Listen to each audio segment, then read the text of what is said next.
Ladies and gentlemen, welcome to another incredible episode of Explode Your Expert Business Show. And today we are here with the awesome Rohini Rathour. How you doing, Rohini?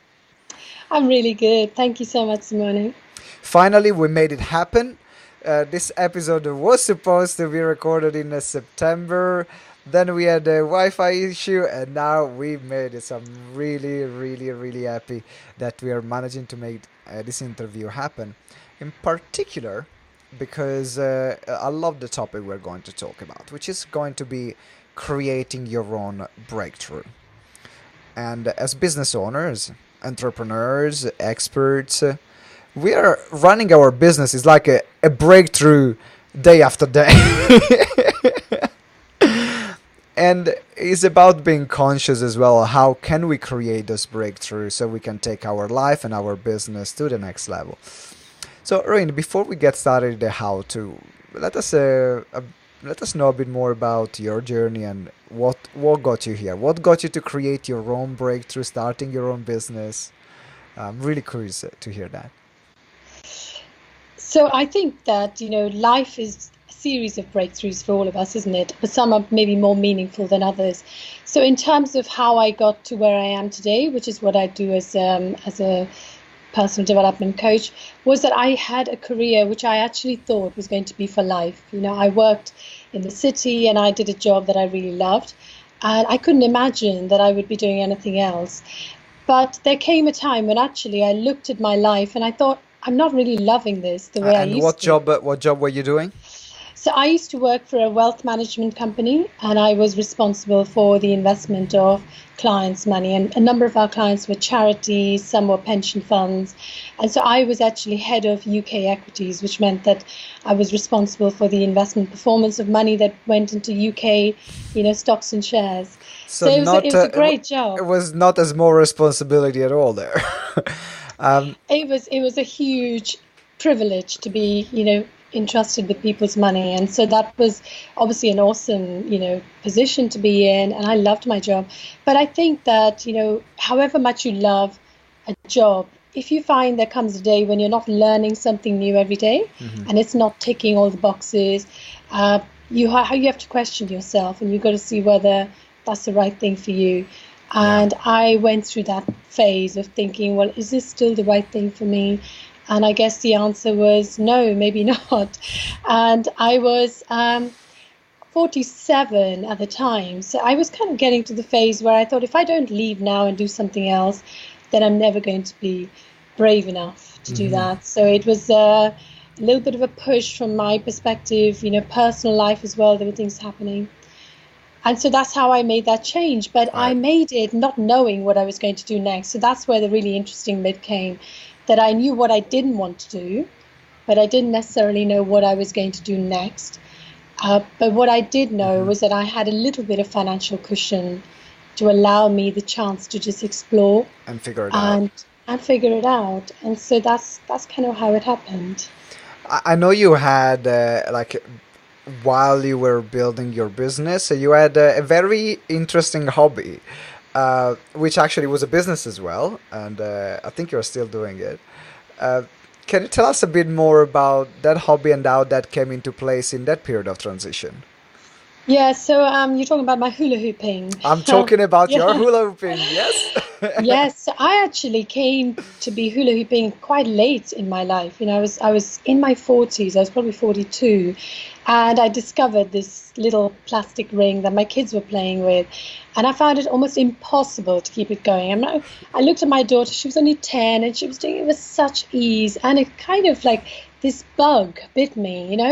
I'm going to crack this. I'm somehow going to learn how to use this, and it started a journey because it coincided with. At the time, by wanting to set up a charity to help, a group of children in India who were very, very poor and had some mental challenges. So anyway, long story short, I thought, what shall I do that's really wacky but challenging to raise money for this newly formed charity? And I thought, I'm going to teach myself to hula hoop, and then I'm going to hula hoop non-stop for 4.5 hours. And so that's how it all started. And from there, I just basically took the hula hooping and I did lots of fundraising events. And then when I actually stopped working and I had a bit of time, I thought, what can I do that's quite fun, that I actually love doing? And I thought, why don't I train to become a hula hoop fitness teacher? And so I did Yeah. that. And then I set up, my workshops, and it was never intended to be my main business. So any money that I was going to make from that was going into a separate pot, which was going to my charity or, to other good causes. But actually, Simone, I think what's interesting is that setting up a business without having the motivation to make money for myself was a really good early lesson on how to set up a business when it came to actually wanting to make it my main career. So I think in terms of breakthroughs, maybe that was a breakthrough for me. So To tell me learn. more. Tell me more about that, because so from the city to hula hooping instructor to setting up a business and not having the financial, um, let's say the financial goal immediately. That wasn't the most important thing. So you said that was a breakthrough for you. Tell me a bit more about that. What was the breakthrough?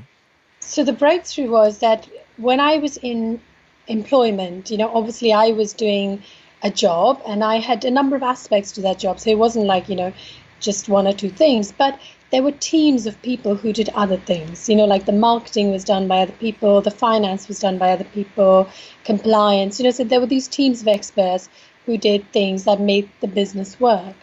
When you start your own business, however small it is, you have to do everything. I mean, you know this, and all your, other members in Gtex know this very well. And that's not always easy because you may love one thing. I mean, the hula hooping I loved, right?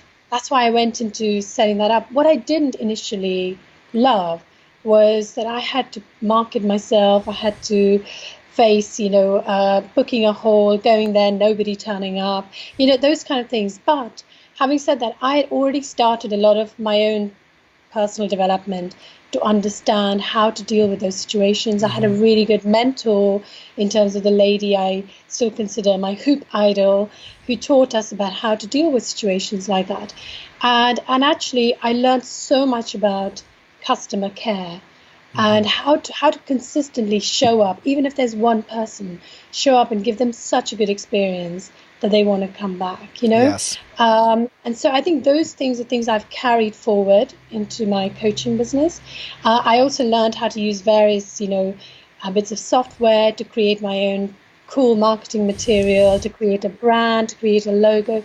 So yeah, that's what I mean by a breakthrough. But, it was not, there was no desperation there that I have to make so much money. And if I don't, oh my God, what's going to happen? So actually that was good because it allowed me a chance to learn and fail without having massive consequences.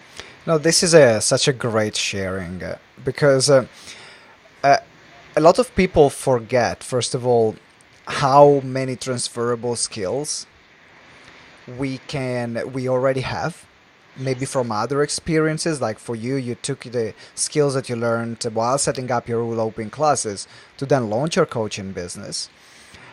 But also, I want to make a point around pressure, because in this industry there is a lot about, cut all the bridges. If you don't have the money, that's when you're going to motivated to make money.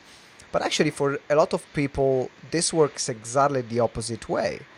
It puts them in the panic zone. And I remember that, when I was struggling to pay my rent, the, there was no space for creativity.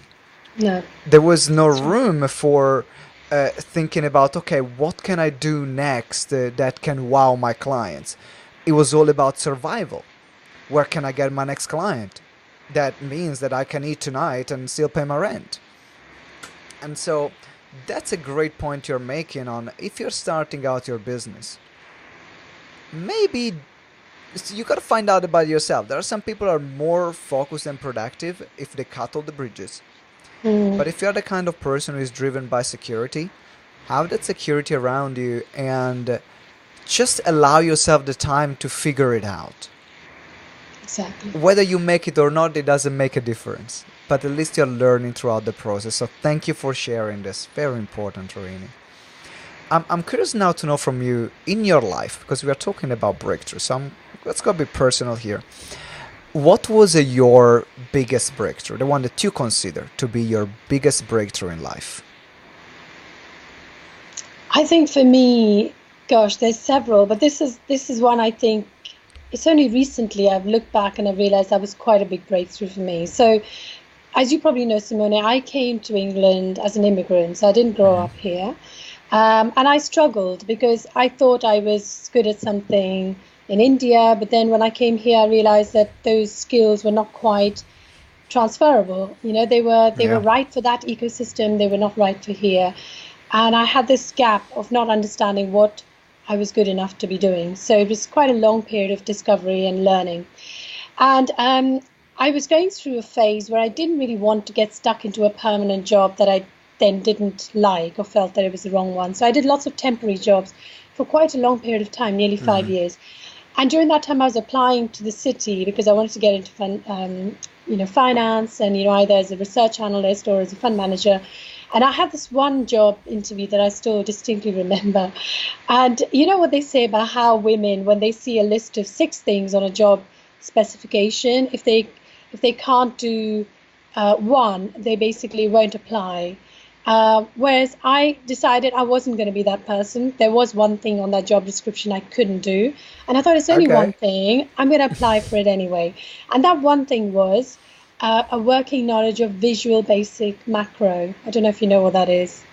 Okay, so it's like a sort of low-level programming skill on Excel, Microsoft Okay. Excel. So I was familiar with it because I'd done some work experience. I'd seen other people use it, but I didn't really know how to use it myself. And I thought, well, that can't be so important. So I'm just going to apply. And I thought I probably won't get an interview anyway because I'd had so much rejection already. But as luck would have it, I did get an interview. And I went to this interview thinking, oh no, I don't know how to do Visual Basic, but let me quickly SWOT up. And, so I read the theory on this. And bear in mind, this was in 96. So this is before the internet and all Yep. that. And as luck would have it, I went there. My interview was going really well. It was a Friday afternoon, going really well. And it came to sort of about 10 to 5.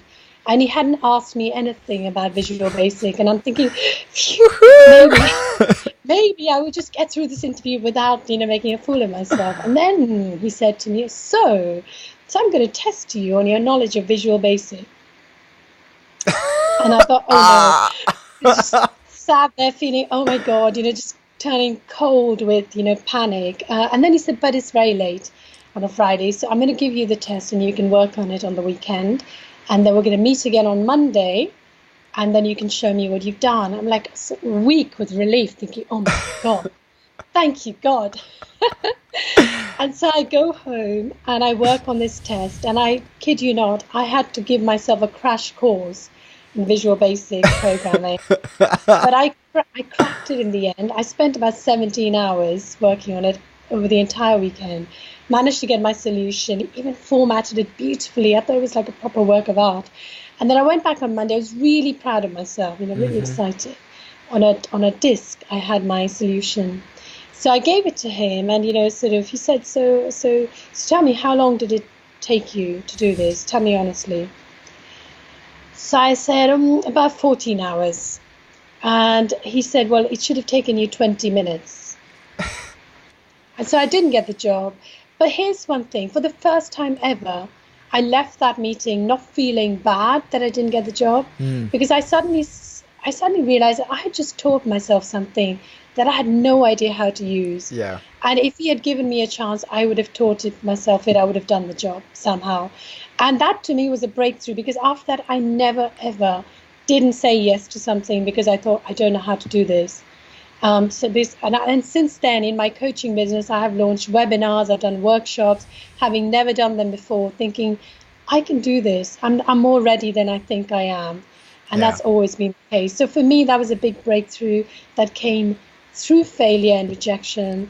But I turned it around and I sort of changed the way I thought about myself and my abilities from there on. Such a wonderful story. And I think that we can all think about a time in our life where we said yes and started kind of figuring things out along the way, whether we were not sure if we were going to perform or not.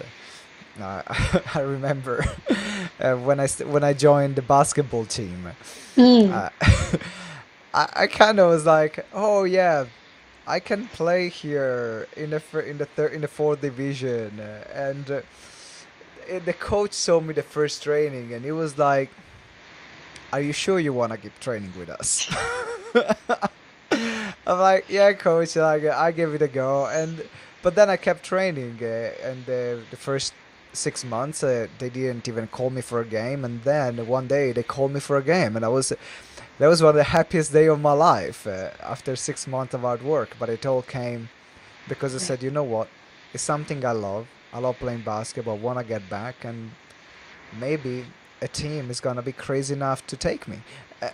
And, and after a while, it I happened. think, to coming back to that story, what was interesting is that may sound like a random little story of, mindset change, but actually that thing I learned to create visual basic macros actually was responsible for why I was able to create a niche in my career of, doing UK equities on a thematic basis. But, I don't want to go into the details, but I spent 3 years creating a model which proved to people that this worked, and I could not have done it if I didn't know how to use Visual Basic. Wow. So these things, whatever you learn, I always think that anything you learn, even though it feels like a waste, it never is, because you can always find a way to use it. Oh my God, that's such a. This is such a good ending of that part of the story. It's like, it reminds me of. I'm sure probably you've seen this. The talk from Steve Jobs about connecting the dots at Yes, Stanford University. That's, I believe, is a brilliant example of exactly. connecting the dots. So now let's look at people that want to make their own breakthrough. Now, we all, as entrepreneurs, we want to make our breakthroughs. We have breakthroughs consistently, and we need to have these consistent breakthroughs because technology is moving really fast. The Mm. business world is consistently changing. What was working yesterday is not gonna work tomorrow, and we don't know then what's gonna work tomorrow at all. So there are all these question marks in this is such a evolving, fast-paced industry in which we are in. So how can people, entrepreneurs in particular, start creating their own breakthrough? Maybe in things that they feel stuck, that they just think that is too big for them. Yeah. So there's a couple of elements to that. I actually want to think about, the kind of products and the companies that actually have become synonymous with innovation and breakthrough. So if you think about Apple or Google or, Tesla, I mean, these companies, the reason they come in, or even companies like Airbnb and Uber, they have come in, they have disrupted the status quo. They've come up with a very sort of innovative new way of doing things, which initially may not have worked, but they have created a whole new market. Now, we understand that when it comes to business, but we often don't do that for us as individuals Yes. because we get comfortable, we get wedded to something that we created, and we don't want to say goodbye to that and start again. So I think to really genuinely create a breakthrough and to always be relevant and maybe ahead of the curve, we have to think about three things. One is we have to think about what I call proactive maintenance. That's a kind of a big word for essentially looking within yourself and think, what's not working? What can I fix now before it gets really bad? So whether that's your health or whether it's your skill base or whether it's your mindset, so proactive maintenance. Second is innovation. So think about the things you're already doing. How can you do them better? So constantly looking to improve and, develop yourself and develop the products and your offering. And the third is to be willing to disrupt. And that means sometimes, and this sounds horrible, but be willing to kill your own babies, which is such a horrible expression. But what it means is that you create something and then you have to be able to take an objective view and agree that it's not working anymore. So it's like me sort of saying goodbye to my career that I thought I would do for life because I loved it so much. And I looked at it dispassionately, thought, it's not working for me anymore. Okay, I have a lot of financial security and it's going to be scary to say goodbye to that. but for my own sake and for my own future happiness, I have to do this. So I think we have to do that. So I think if we can always find ways in which to have those three elements in our lives, then we will be constantly creating fresh breakthroughs and getting ahead. But, sorry, before I finish, but the reason it's hard to do that ourselves is because we don't always see ourselves the way the world sees us, which is why sometimes it's really good to have someone who's a mentor or a coach or someone who's like your cheerleader, who can also be objective and tell you the truth, tell you, listen, this is not working. You're not as good as you used to be. You need to make a change. So let's explore a bit more. Okay, actually, before we move on, can you please repeat again the three elements? Because I think gives us a chance to all our listeners to take some notes because they were really powerful. So let's recap the three elements. So the first one is proactive maintenance. Now that's a term that's often used by manufacturing companies that have factories. And so today, for instance, we had a burst water main and Thames Water came and fixed it. Now, in an ideal world, Thames Water would have the ability to check to see any pipes that are showing some form of weakness, so they could go and fix it before it bursts and causes lots of disruption. Yeah. So the same analogy works for us as human beings. Our body will often give us little signs that we're not feeling good, or the business is giving little signs. Maybe customers are not coming back to our shops anymore, or not. No, there's always signs, but you need to have an open mind and open your eyes and senses to recognize these signs and then do something about it. So that's proactive maintenance. Second is innovation. So don't get comfortable with what you're doing today, because what makes you great today will probably not be good enough tomorrow. Because someone else is going to come along and do what you do even better. So you have to find a way to constantly find new ways, speak to your clients, get feedback from your clients. What do you love about what I do? What can I do better? I always do this every single event. I have a feedback form and I want to know what I can do better. So innovation. And the third one is disruption, because what's very clear is that there is a lot of disruption that other people are going to wreak havoc in our lives, right? So your competitors are going to come along and they're going to either, undercut you or give something else, which you're not giving. So why wait for that to happen and then you react to that? Why don't you disrupt? If something's not working anymore, just close it down and start, something fresh. Yes. But do it in a way that doesn't feel too dramatic. So if you're always doing little bits, then it's the compounding benefit of small changes, which can lead to exponential growth, which is what you're all about. I love the word exponential growth. I love that word. Yeah. Now, so I would love just to dig a bit deeper for a moment in the proactive maintenance, because I do a lot of interviews with a lot of experts, and we often talk about disruption, we often talk about innovation, which is in the realm of making things different. But what we're saying here in terms of proactive maintenance is actually making what we are already doing work even better. How can you do you have a framework, or can you give an example on how can we do this in our business in this case? So if someone is running a coaching business, how would I know the things that are working well, and what can I do to make them work even better? Yeah. So there's a number of elements to that, because you've got to think about the resources you're using. So your resource obviously is your time, it's your money, but it's also your personal health and well-being. So if you find that in your current job, you're working flat out, you're working like 7 days a week, maybe you're doing 12-hour days, you've got no time for yourself, then chances are you're slowly burning out. Okay, maybe you're making lots of money, you're feeling like you're doing lots because you're always busy, but chances are you're actually slowly wearing out the thing that's your most precious resource. So you need to be able to willing to step back and just look at yourself and think, is this really how I can carry on building my business? Yeah. If not, then what changes can I make? Then, of course, you will think about, individual bits, like how can I make my time more productive? How can I do more in the same time. Maybe I can outsource stuff. Maybe I can delegate. Maybe I can build a team and not do everything myself. Maybe I could do some things differently because actually they're not really adding value to my clients. So it's all these little things. And I think that's where, having someone like me or perhaps someone like you to come in and give somebody an external perspective on how they're doing things now can help them do that proactive maintenance. But I think the most important thing is to listen to your body, because I think the most precious thing is our health.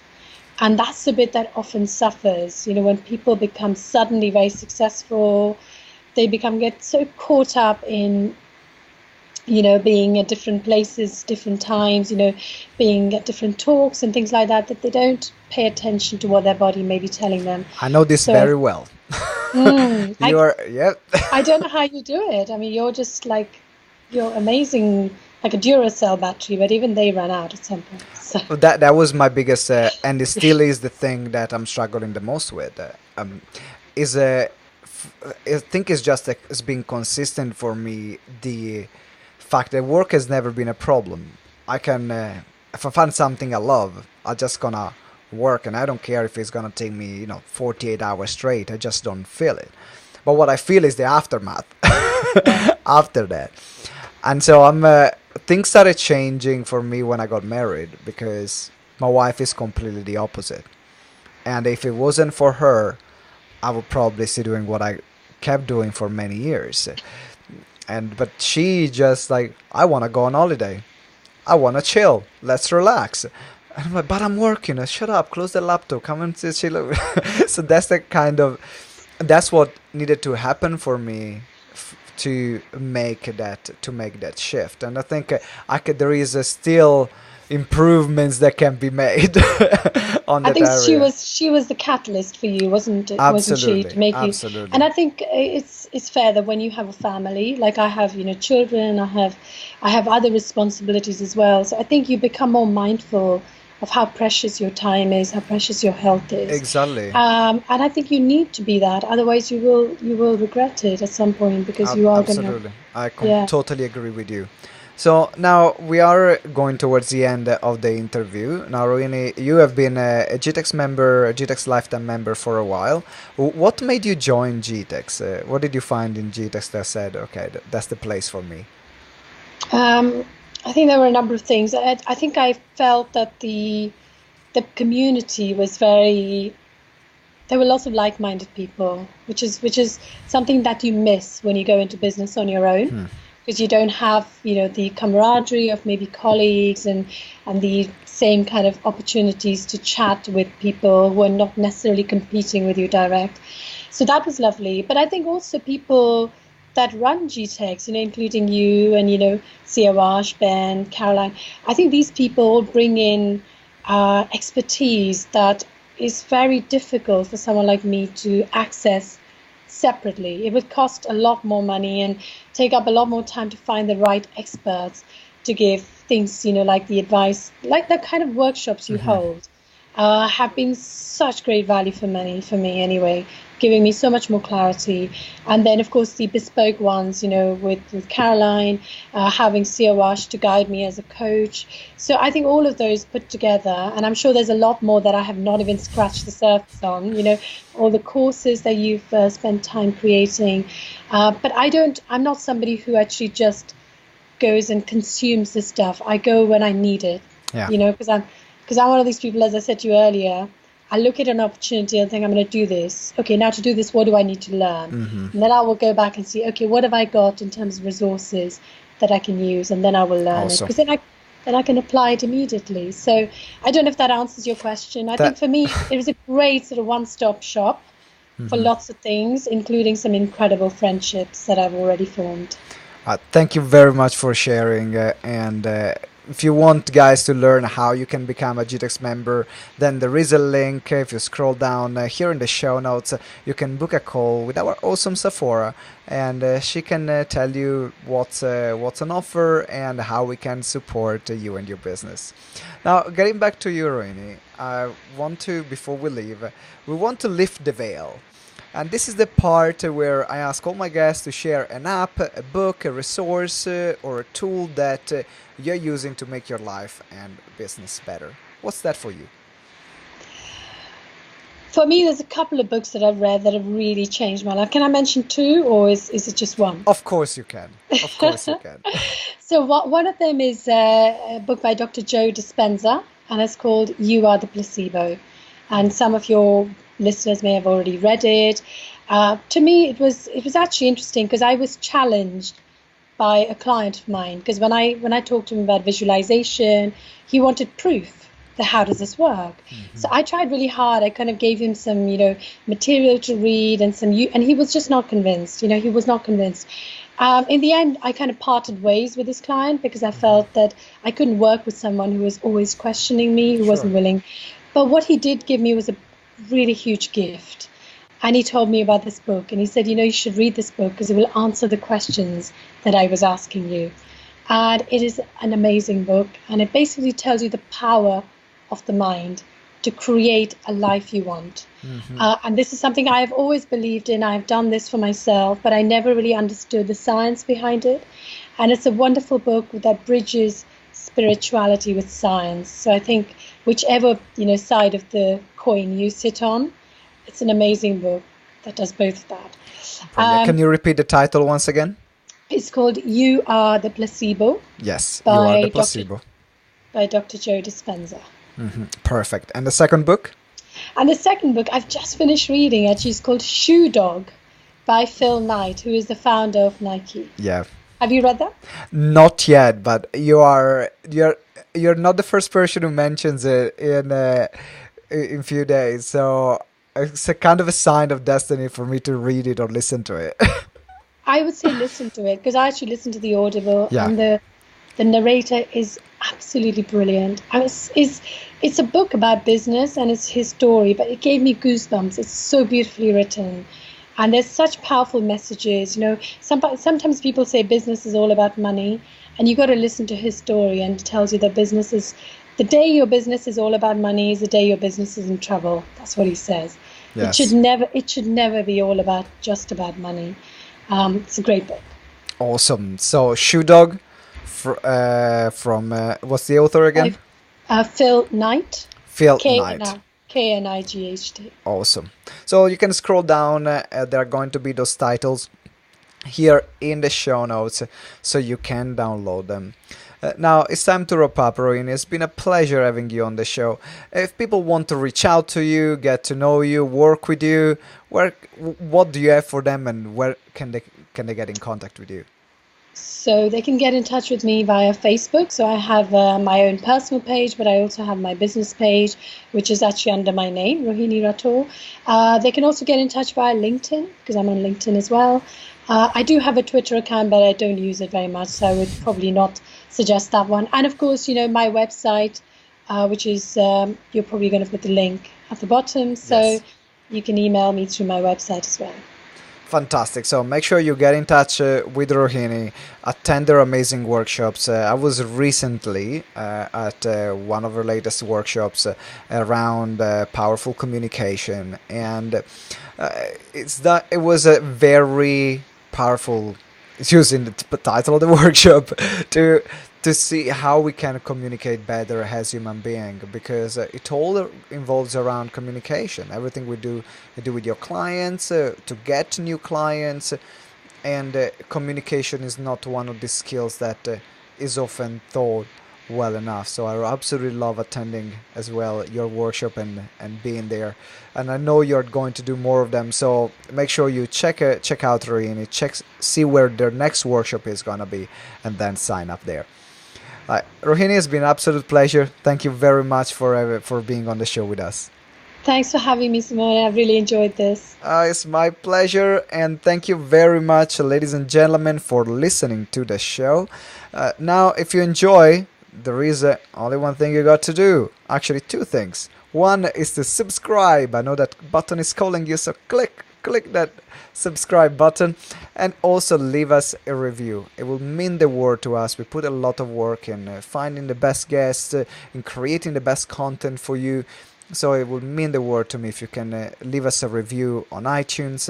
Let us know what did you enjoy the most, or what else you would like us to cover. And then if you send me the screenshot with that review in my email, which is simone@gtex.org.uk, then I will send you a little gift. Little surprise. So thank you very much for listening, and remember that together we grow exponentially. Ciao!